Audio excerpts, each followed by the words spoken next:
In the world of entertainment, few figures are as universally recognized as Snoop Dogg.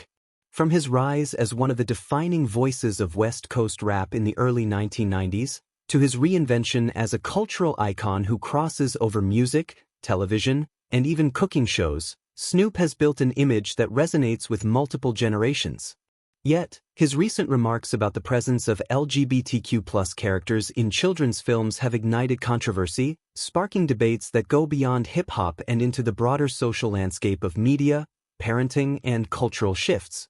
During a conversation on a podcast, Snoop Dogg expressed discomfort with what he described as the increasing frequency of LGBTQ+ representation in films aimed at children.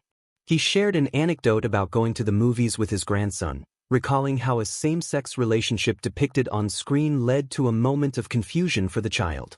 The boy, according to Snoop, asked a simple but challenging question: how does she have a baby with another woman?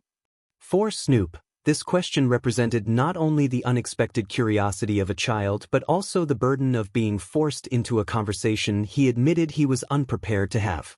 His comment that he now feels scared to go to the movies because they're putting it everywhere encapsulates his frustration and concern. The comments immediately struck a nerve. On one hand, Snoop voiced a perspective that many parents have privately wrestled with: how to introduce children to topics of gender identity, sexuality, and non-traditional family structures. For parents raised in different eras, the sudden appearance of these themes in mainstream children's entertainment can feel abrupt, leaving them unready to provide answers when their children ask.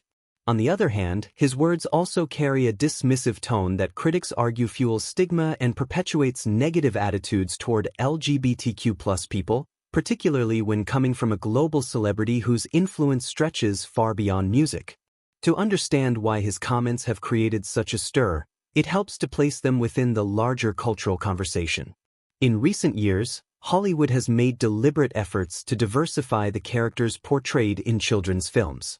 Where once the landscape was dominated by traditional portrayals of heterosexual families, today there is a push to include same-sex parents, transgender characters, and storylines that reflect a wider spectrum of identities.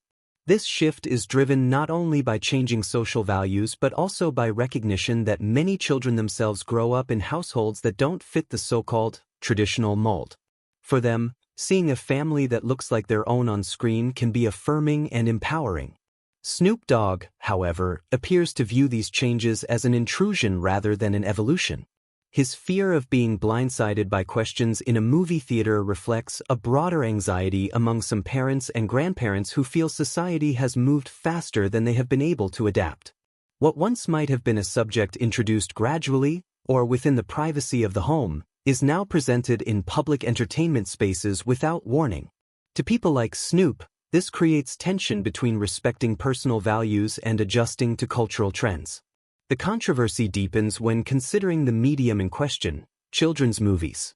Animated films and family-oriented stories carry unique cultural weight because they are not just entertainment but also tools for shaping how children understand the world.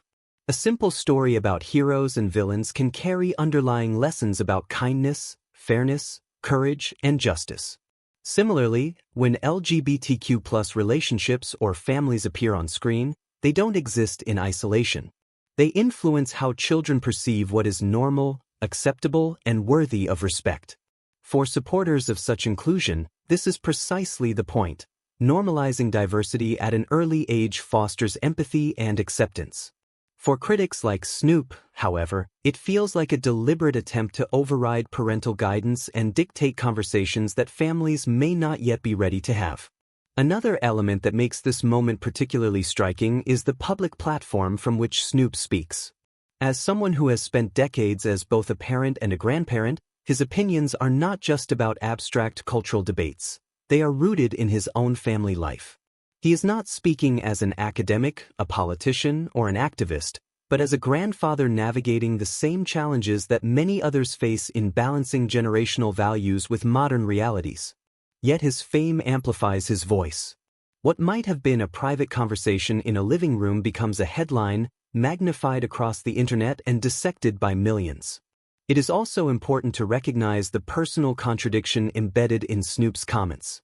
Over the years, he has built a brand on being open-minded, adaptable, and able to cross boundaries.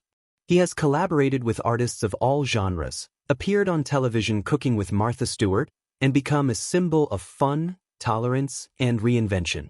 To many, his criticism of LGBTQ+ characters feels at odds with that persona. It highlights the tension between public image and private discomfort, between the progressive ideals often celebrated in entertainment and the lingering traditional beliefs that persist in many communities. The backlash to his comments has been swift.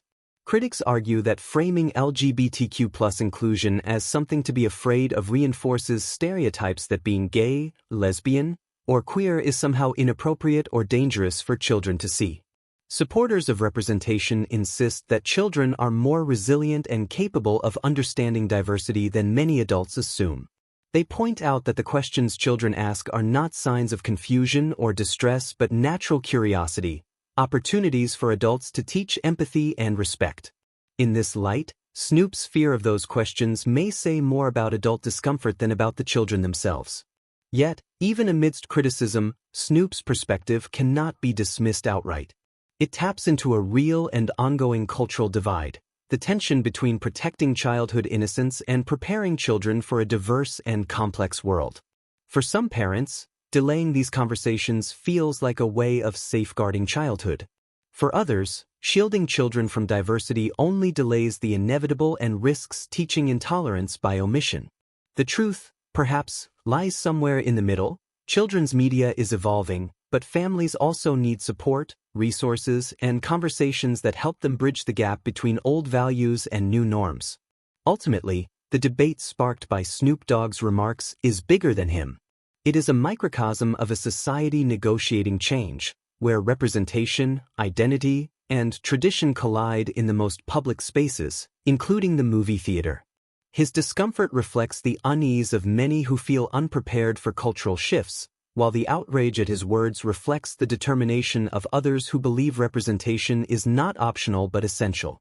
The world of children's entertainment will almost certainly continue to diversify. Characters who reflect a range of identities will appear more frequently, not less. Whether families are ready or not, this is the direction of cultural momentum. For figures like Snoop, the challenge will be less about whether LGBTQ+ stories appear on screen and more about how to respond to them, how to transform a child's question into a moment of learning rather than a source of fear. And so the conversation continues. In many ways, it is a conversation about more than just movies. It is about who gets to decide what is appropriate for children, how cultural narratives are shaped, and how generations with different values negotiate the realities of a changing world. Snoop Dogg's words may have sparked controversy, but they have also forced society to wrestle once again with a question that is far from settled. How do we balance tradition, diversity, and the stories we tell our children?